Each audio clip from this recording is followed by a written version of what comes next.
Hi, good evening. This is Sudarshan.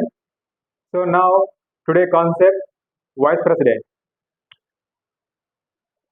భారత రాజ్యాంగంలో 5వ భాగంలో 63 నుంచి 71 ఆర్టికల్ ఉపరాష్ట్రపతి గురించి తెలియజేయడం జరుగుతుంది.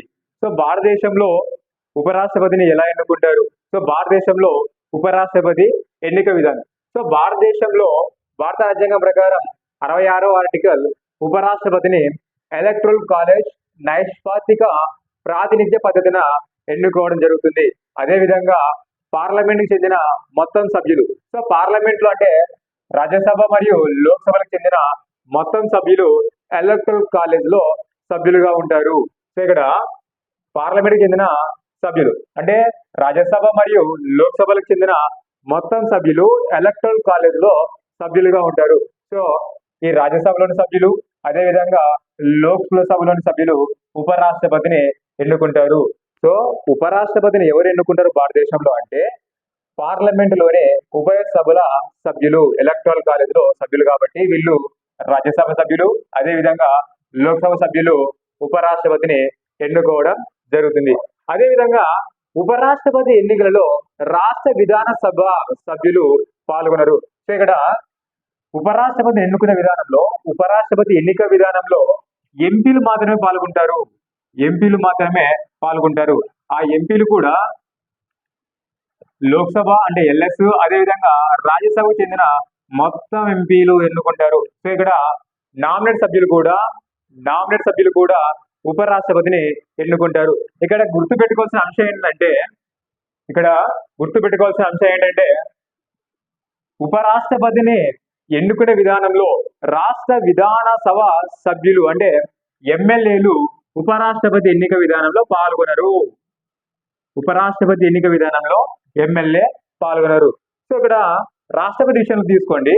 రాష్ట్రపతి విషయంలో పార్లమెంట్ చెందిన ఉభయ సభ సభ్యులు అంటే లోక్సభ సంబంధించిన సభ్యులు రాజ్యసభకు చెందిన సభ్యులు అదేవిధంగా రాష్ట్ర విధాన సభ సభ్యులు దాంతోపాటు కేంద్ర పాలిత ప్రాంతాలైన ఢిల్లీ పాండిచేరి ఈ ప్రాంతానికి సంబంధించిన ఎమ్మెల్యేలు రాష్ట్రపతి ఎన్నికల్లో పాల్గొంటారు.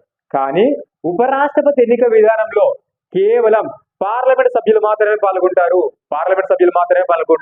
అంటే లోక్సభ సభ్యులు రాజ్యసభ సభ్యులు మాత్రమే పాల్గొంటారు. ఇక్కడ విధానసభ సభ్యులు ఉపరాష్ట్రపతి ఎన్నికల్లో పాల్గొనరు. సో ఇక్కడ ఉపరాష్ట్రపతి ఎన్నికల్లో రాష్ట్ర విధాన సభ సభ్యులు పాల్గొనరు.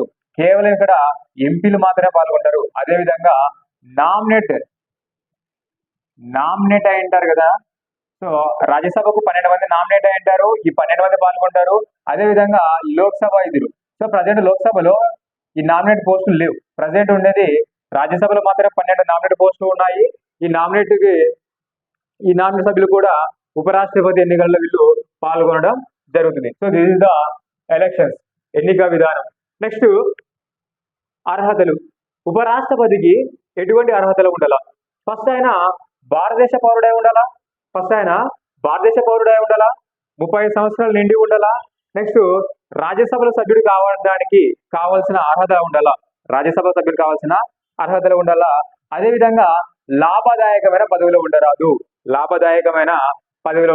సో లాభదాయక పదవులు అంటే కేంద్రంలో కానీ రాష్ట్రంలో కానీ స్థానిక ప్రభుత్వాలలో కానీ ఎటువంటి లాభదాయకమైన పదవిలో ఉండరాదు. సో ఇక్కడ రాష్ట్రపతికి ఉపరాష్ట్రపతి మధ్య తేడాలు ఉంటాయి. సో ఇక్కడ రాష్ట్రపతి అర్హతలు ఏంటంటే ఫస్ట్ ఆయన భారతదేశ పౌరుడై ఉండాలా. 30 సంవత్సరాలు నిండి ఉండాలా. ఎటువంటి లాభదాయకమైన పదవిలో ఉండరాదు. లోక్సభకు సంబంధించిన ఎటువంటి అర్హతలు ఉంటాయో అటువంటి అర్హతలు ఆయనకు ఉండాలి. అదేవిధంగా ఉపరాష్ట్రపతి కూడా భారతదేశ పౌరుడై ఉండాలా. 30 సంవత్సరాలు నిండి ఉండాలా. రాజ్యసభకు సభ్యునికి కావాల్సిన అర్హతలు కూడా ఉండాలా. ఎటువంటి లాభదాయకమైన పదవులు ఉపరాష్ట్రపతికి ఉండరాదు. సో వచ్చేసి అర్హతలు. నెక్స్ట్ ప్రమాణ స్వీకారం. సో ఉపరాష్ట్రపతి ప్రమాణ స్వీకారం గురించి భారత రాజ్యాంగంలో 69 ఆర్టికల్ తెలియజేయడం జరుగుతుంది. సో ఉపరాష్ట్రపతి రాష్ట్రపతి ఆధ్వర్యంలో ప్రమాణ స్వీకారం చేస్తారు. ఉపరాష్ట్రపతి రాష్ట్రపతి ఆధ్వర్యంలో ప్రమాణ స్వీకారం చేస్తారు. నెక్స్ట్ ఆ ప్రమాణ స్వీకారం ఏమైనా చేస్తారు అంటే భారత రాజ్యాంగం పట్ల యథార్థమైన శ్రద్ధానిష్టలు కలిగి ఉంటానని మరియు తాను వహించనున్న కర్తవ్యాలను శ్రద్ధాపూర్వకంగా నిర్వహిస్తానని ప్రతిజ్ఞ చేస్తా ఉన్నాను అని రాష్ట్రపతి ఆధ్వర్యంలో ఉపరాష్ట్రపతి ప్రమాణ స్వీకారం చేయడం జరుగుతుంది. సో ఇవి ఆయన ప్రమాణ స్వీకారం సంబంధించినవి. నెక్స్ట్ పదవీ కాలం. సో ఉపరాష్ట్రపతి పదవీ కాలం గురించి ఆర్టికల్ 67 తెలియజేయడం జరుగుతుంది. సో ఉపరాష్ట్రపతి పదవీ కాలం ఎంత అంటే 5 సంవత్సరాలు. రాష్ట్రపతికి రాజీనామా లేఖను పంపడం ద్వారా తన పదవికి రాజీనామా చేయవచ్చు ఉపరాష్ట్రపతి. సో రాష్ట్రపతికి రాజీనామా లేఖను పంపడం ద్వారా తన పదవికి రాజీనామా చేయవచ్చు ఉపరాష్ట్రపతి. నెక్స్ట్ ఉపరాష్ట్రపతిని ఎలా తొలగిస్తారు? ఉపరాష్ట్రపతిని తొలగించే విధానం. సో ఉపరాష్ట్రపతిని తొలగించే విధానం గురించి భారత రాజ్యాంగంలోని 67 ఆర్టికల్ క్లాస్ బి ప్రకారం రాజ్యసభ ఒక ప్రత్యేకమైన తీర్మానం ద్వారా ఉపరాష్ట్రపతిని తొలగించవచ్చు. సో ఉపరాష్ట్రపతిని రాజ్యసభ ఒక సాధారణమైన తీర్మానం ద్వారా తొలగించవచ్చు. అయితే ఈ తీర్మానాన్ని లోక్సభ ఆమోదించవలసి ఉంటుంది.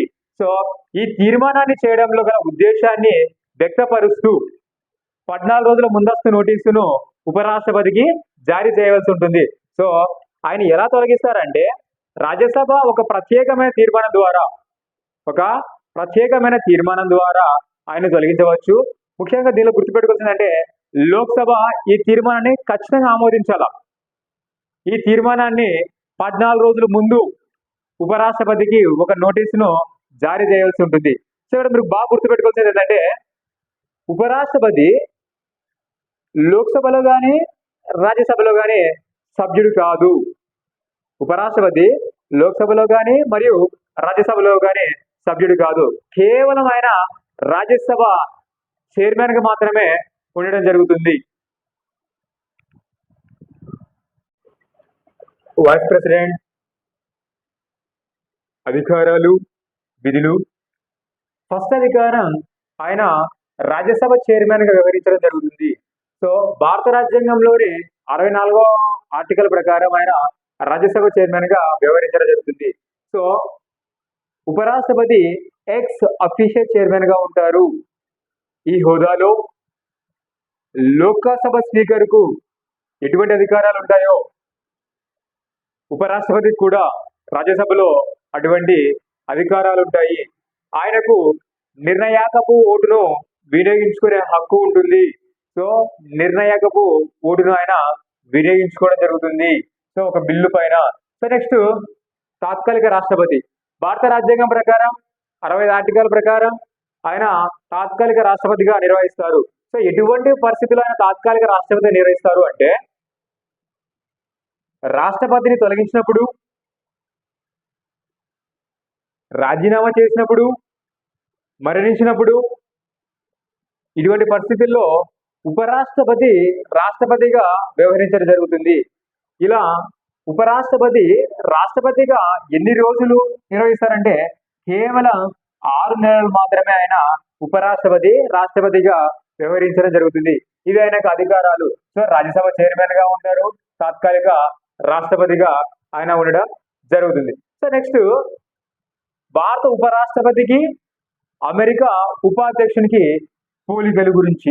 సో ఇక్కడ ఎటువంటి పోలికలు ఉండవు. సో భారత ఉపరాష్ట్రపతి వేరు, అమెరికా ఉపాధ్యక్షుడు పోలికలు చాలా తేడాలు ఉంటాయి. సో మీరు చూసుకున్నట్లయితే ఫస్ట్ అమెరికా చూసుకోండి. అమెరికాలో అధ్యక్షుడి స్థానం ఖాళీ అయినప్పుడు ఉపాధ్యక్షుడు అధ్యక్షునిగా బాధ్యతలు స్వీకరించి క్రితం అధ్యక్షుని మిగిలిన మొత్తం కాల వ్యవధిలో అధికారంలో ఆయన ఉంటారు. సో ఇక్కడ అమెరికాలో అధ్యక్ష స్థానం ఉంటుంది. అధ్యక్ష స్థానం ఖాళీ అయినప్పుడు ఉపాధ్యక్షుడు అధ్యక్షునిగా బాధ్యతలు స్వీకరించి క్రితం అధ్యక్షుని మిగిలిన మొత్తం కాల వ్యవధిలో అధికారంలో ఉంటాడు. కానీ భారతదేశంలో ఉపరాష్ట్రపతి అలా ఉండదు. సో భారతదేశంలో ఉపరాష్ట్రపతి ఎలా ఉంటదంటే ఒకవేళ రాష్ట్రపతి పదవి ఖాళీ అయినప్పుడు ఉపరాష్ట్రపతి రాష్ట్రపతిగా బాధ్యతలు స్వీకరించినప్పటికీ క్రితం రాష్ట్రపతి మొత్తం కాల వ్యవధిలో అధికారంలో ఆయన ఉండడు. కేవలం ఆయన 6 నెలలు మాత్రమే అధికారము కలిగి ఉంటాడు. తర్వాత ఎలక్షన్ చేయడం జరుగుతుంది. సో కేవలం 6 నెలలు మాత్రమే ఉపరాష్ట్రపతి రాష్ట్రపతిగా వ్యవహరించడం జరుగుతుంది. సో ఇది భారత ఉపరాష్ట్రపతి మరియు అమెరికా ఉపాధ్యక్షుని పోలికలు. సో ఇతను సమయం అంటే కాలగా ఉన్నంత వరకు అధ్యక్షునిగా ఉంటాడు. కేవలం ఇతను 6 నెలలు మాత్రమే రాష్ట్రపతిగా ఉంటాడు. సో నెక్స్ట్ జీతభత్యాలు, ఉపరాష్ట్రపతి జీతభత్యాలు. సో భారత రాజ్యాంగంలో ఉపరాష్ట్రపతికి సంబంధించి ఎటువంటి జీతభత్యాల గురించి పేర్కొనలేదు. కానీ భారత రాజ్యాంగం పేర్కొనలేనప్పటికీ భారత పార్లమెంట్ ఒక చట్టం తయారు చేసింది. సో దాని ప్రకారం ఆయనకు జీతభత్యాలు ఇవ్వడం జరుగుతూ ఉంది. సో ఇక్కడ రాజ్యసభ చైర్మన్ హోదాలో ఆయనకి జీతభత్యాలు ఇవ్వడం జరుగుతుంది. సో ఉపరాష్ట్రపతికి రాజ్యసభ చైర్మన్ హోదాలో జీతభత్యాలను పొందడం జరుగుతుంది. అదేవిధంగా ఇది ఒక పార్లమెంట్ చట్టం ద్వారా తయారు చేయడం జరిగింది. సో భారతదేశంలో ప్రస్తుతం ఉపరాష్ట్రపతికి జీతం ఎంత అంటే 4 లక్షలు. భారతదేశంలో ఉపరాష్ట్రపతికి జీతం ఎంత అంటే 4 లక్షలు. సో ఈ విధంగా భారతదేశంలోనే ఉపరాష్ట్రపతి గురించి తెలియజేయవచ్చు.